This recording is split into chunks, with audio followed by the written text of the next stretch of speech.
Hello everyone, कैसे हैं आप सब। इस वीडियो में हम इंटरमीडिएट नागरिक शास्त्र के बारे में जानेंगे, पार्ट 3 के बारे में। देखिए, नागरिक शास्त्र में आपने पार्ट 1 और 2 से संबंधित अति लघु और बहुविकल्पीय प्रश्न के उत्तर को जान लिया है। अब क्या है, इस वीडियो में हम पार्ट 3 के बारे में जानेंगे। पार्ट 3 का नाम है समकालीन विश्व में अमेरिकी वर्चस्व। पहले पार्ट में था शीत युद्ध का दौर, दूसरे पार्ट में दो ध्रुवीयता का अंत, और अब तीसरा पार्ट है समकालीन विश्व में अमेरिकी वर्चस्व। यानी कि जब दो धुरी दो धुरी थी, संयुक्त राज्य अमेरिका और सोवियत संघ का जब 1991 ईस्वी में यानी कि 1991 में जब विघटन हो गया, तो एक ही शक्ति बची, वो थी संयुक्त राज्य अमेरिका। और संयुक्त राज्य अमेरिका का वर्चस्व या शक्ति या दबदबा जो है विश्व में चारों तरफ फैल गया, और वही उसकी से संबंधित जानकारी इस पाठ में है। अब क्या है, इसी पाठ से संबंधित कुछ बहुविकल्पीय प्रश्न हैं। जैसे कि देखिए, ये प्रश्न है पहला, वर्चस्व के बारे में निम्नलिखित में से कौन सा कथन गलत है। तो यहाँ ये 4 टॉपिक हैं, इनमें से ये देखना है कि कौन सा ऐसा जो है विषय है, टॉपिक है, जो वर्चस्व के बारे में सही नहीं है, गलत है। वर्चस्व का मतलब प्रबलता या शक्ति से होता है।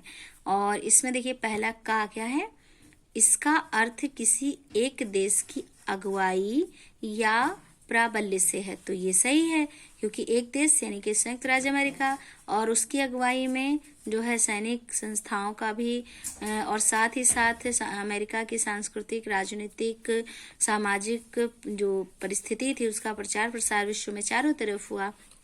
तो ये सही है ना, का वाला। उसके बाद खा में है, इस शब्द का इस्तेमाल प्राचीन यूनान में एथेंस की प्रधानता को चिन्हित करने के लिए किया जाता था। ये भी सही है कि वर्चस्व जो शब्द है, उसका इस्तेमाल प्राचीन यूनान में एथेंस की या एथेंस राज्य की प्रधानता के लिए महत्वपूर्ण, उसके जो है महत्व को दर्शाने के लिए चिन्हित किया जाता था। ये भी सही है। गा है, वर्चस्वशील देश की सैन्य शक्ति अजेय होती है। ये भी सही है। जिस देश का वर्चस्व होता है, जिस देश की प्रबलता होती है, उस देश की जो सैनिक शक्ति होती है वो अजेय होती है। अजेय का मतलब उस पर कोई विजय प्राप्त नहीं कर सकता है। और ये घा है, वर्चस्व की स्थिति नियत होती है। जिसने एक बार वर्चस्व कायम कर लिया, उसने हमेशा के लिए वर्चस्व कायम कर लिया। ये गलत है, क्योंकि जो है वर्चस्व की स्थिति नियत यानी प्राकृतिक नहीं होती है। जो तरक्की करता है, उन्नति करता है, मेहनत करता है, उसी का वर्चस्व या प्रबलता बढ़ता है। लेकिन ये नहीं कि एक बार कोई अगर अपना वर्चस्व स्थापित कर ले तो उसका कोई मुकाबला नहीं कर सकता है, ऐसा तो नहीं है। इसीलिए घा वाला जो पॉइंट है वो क्या है, गलत है। इसलिए ठीक हम इसी पर लगाएंगे, या आप इसको उत्तर के रूप में ऐसे भी लिख सकते हैं। मान लीजिए एग्जाम में ये प्रश्न आता है, तो इसमें से आपको पढ़ के समझना है कि कौन सा ऐसा जो टॉपिक है जो वर्चस्व के बारे में गलत है, जिसका संबंध वर्चस्व से नहीं है। तो यहाँ इस टॉपिक में ये घा वाला है, जिस पर हम क्या है, टिक भी लगा सकते हैं और इस तरह से उत्तर भी लिख सकते हैं। अगला प्रश्न है, सोवियत संघ के विघटन के बाद विश्व में या विश्व स्तर पर कौन सा देश शक्ति के रूप में उभरा। तो सोवियत संघ का विघटन 1991 ईस्वी में हुआ, और सोवियत संघ के विघटन के बाद संयुक्त राज्य अमेरिका विश्व में एक जो है शक्ति के रूप में उभरा, एक महाशक्ति के रूप में उभरा, और अमेरिका का यही प्रसार जो है अमेरिका के लिए वर्चस्व के रूप में जाना जाता है। अगला प्रश्न है, समकालीन विश्व व्यवस्था में या विश्व व्यवस्था के बारे में निम्नलिखित में से कौन सा कथन गलत है। यानी कि उस समय जो दो ध्रुवीय व्यवस्था थी, उसके बाद अमेरिका का जब वर्चस्व आया, तो उसमें उस व्यवस्था के माध्यम से यहाँ पे जो 4 टॉपिक हैं, इनमें से कौन सा है जो गलत कथन है। पहला देखिए, का है, ऐसी कोई विश्व सरकार मौजूद नहीं है जो देशों के व्यवहार पर अंकुश रख सके। तो इस पे टिक हम लगाएंगे, क्योंकि ये जो बात है वो गलत है। क्योंकि संयुक्त राष्ट्र संघ है जो विश्व स्तर पर अंकुश लगाने के लिए है। यानी विश्व में अगर कोई देश दूसरे देश पर जो है बेवजह आक्रमण करता है या उनसे जो है अनबन होती है, तो उनका सुलह समझौता कराने के लिए संयुक्त राष्ट्र संघ की सुरक्षा परिषद है। इसीलिए ये बात गलत है कि ऐसी कोई विश्व सरकार मौजूद नहीं है जो देशों के व्यवहार पर अंकुश रख सके। अंकुश यानी कि लगाम या नियंत्रण, तो संयुक्त राष्ट्र संघ है अंकुश या लगाम रखने के लिए। इसीलिए इस का पर हम क्या है टिक भी लगा सकते हैं या उत्तर के रूप में भी इसको लिख सकते हैं। खा वाला हम देख लेते हैं। अंतर्राष्ट्रीय मामलों में अमेरिका की चलती है, ये बात सही है। विभिन्न देश क्या है एक दूसरे पर बल प्रयोग कर रहे हैं, ये भी सही है। आज के इस दौर में एक देश दूसरे देश को अपने शक्ति प्रदर्शन के दिखाने में पीछे नहीं है, ये बात सही है। फिर घा है, जो देश अंतर्राष्ट्रीय कानूनों का उल्लंघन करते हैं उन्हें संयुक्त राष्ट्र संघ कठोर दंड देता है, ये भी सही है। तो का वाला क्या है गलत है, इसीलिए हम उस पर टिक भी लगा सकते हैं और उसको उत्तर की तरह अलग से लिख सकते हैं। अगला प्रश्न है ऑपरेशन इराकी फ्रीडम यानी कि ईरानी मुक्ति अभियान के बारे में निम्नलिखित में से कौन सा कथन गलत है। यानी कि हम जानेंगे कि ऑपरेशन इराकी जो फ्रीडम है, इसमें देखिए अमेरिका के माध्यम से 19 मार्च 2003 को जो है इराक पर जो है सैनिक हमला किया गया था अमेरिका के माध्यम से, लेकिन अमेरिका ने इसके लिए संयुक्त राष्ट्र संघ से इजाजत नहीं ली थी।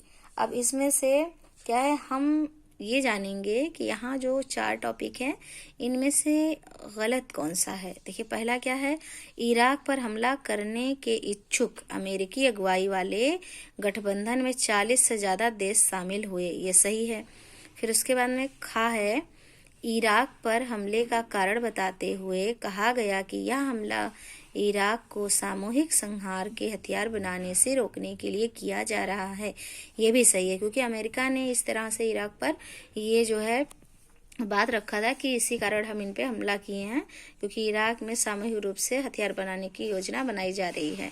और गा वाला है, इस कार्यवाही से पहले संयुक्त राष्ट्र संघ की अनुमति ले ली गई थी। जी नहीं ली गई थी, इसीलिए ये बात गलत है। यहाँ पर अभी मैंने पहले आपको बताया कि जब अमेरिका ने इराक पर आक्रमण किया था तो उसने क्या है संयुक्त राष्ट्र संघ से परमिशन नहीं ली थी, उसको नहीं बताया था। इसलिए यहाँ इस पर टिक लगाएंगे या इसको उत्तर की तरह हम लिख सकते हैं कि इस कार्यवाही या जो है हमले से पहले संयुक्त राष्ट्र संघ से अमेरिका ने अनुमति या परमिशन या इजाजत नहीं ली थी। तो यहाँ क्या है ले ली गई थी ना, तो इसलिए टिक हम यहीं पे लगाएंगे। क्वेश्चन नंबर 4 का ही ये घा पॉइंट है। अमेरिकी नेतृत्व वाले गठबंधन को इराकी सेना से तगड़ी चुनौती नहीं मिली थी, ये भी बात सही है कि अमेरिकी जो नेतृत्व वाले जो गठबंधन थे इनको इराक पर हमला करने के बाद कोई तगड़ी चुनौती नहीं मिली थी, तो ये भी सही है पॉइंट। देखिए अगला प्रश्न है, कौन सा देश 1991 में अंतर्राष्ट्रीय परिदृश्य से लुप्त हो गया या गायब हो गया। तो वो है सोवियत संघ, जिसका विघटन 1991 ईस्वी में हुआ और एक जो ये मजबूत शक्तिशाली महासंघ था वो विखंडित हो गया या अंतर्राष्ट्रीय परिदृश्य से गायब हो गया, विलुप्त हो गया। और अगला प्रश्न है, एक ध्रुवीय शक्ति के रूप में अमेरिका के वर्चस्व की शुरुआत हुई 1991 ईस्वी में, क्योंकि 2 महाशक्तियां थी। एक महाशक्ति जब विघटित हो गई सोवियत संघ तो अकेला बचा अमेरिका, और अमेरिका का जो है शक्ति का जो प्रचार प्रसार है वो मजबूत हो गया है ना। तो विश्व स्तर पे एक महाशक्ति के रूप में उभरा अमेरिका 1991 ईस्वी में। अगला प्रश्न है, इराक ने कुवैत पर कब आक्रमण किया। तो इराक ने कुवैत पर 1990 ईस्वी में हमला किया था। अगला प्रश्न है, यूगोस्लाविया में बमबारी कब हुई थी। तो यूगोस्लाविया में 1999 ईस्वी में बमबारी हुई थी नाटो के माध्यम से, क्योंकि यूगोस्लाविया ने जो है अल्बानिया कोसावो में जो अल्बानिया के लोग थे ना, ये लोग के आंदोलन को समाप्त करने के लिए जब यूगोस्लाविया ने कार्यवाही की थी तो इसके जवाब में नाटो की सेना ने इन पर जो है एक्शन लिया था। तो यूगोस्लाविया में बमबारी हुई थी 1999 ईस्वी में। इस वीडियो में आपने पाठ 3 से संबंधित पाठ का नाम जो है समकालीन विश्व में अमेरिकी वर्चस्व।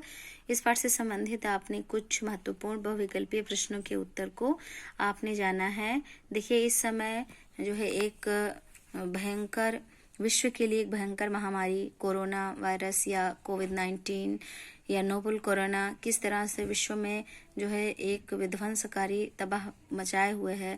ऐसी परिस्थिति में इसका एक ही मात्र जो उपचार दिख रहा है वो है कि हम अपने घरों में रहें, तभी हम सुरक्षित रह पाएंगे। इसीलिए आप लोगों से निवेदन है कि आप अपने घरों में रहिए और लॉकडाउन का पालन कीजिए और अपने जो शैक्षिक कार्य हैं इनको मत रोकिए। मतलब देखिए, लॉकडाउन जो है वो हम इसलिए लगा कि हम अपने घर से बाहर ना निकलें, लेकिन घर पर रहते हुए भी हम अपने ज़रूरी कार्य को या जो शैक्षिक कार्य हैं उनको हम निरंतर या लगातार करते रहेंगे। इससे क्या है, हमारा ज्ञान बढ़ता रहेगा। इस वीडियो में आपके लिए बस इतना ही। Thank you.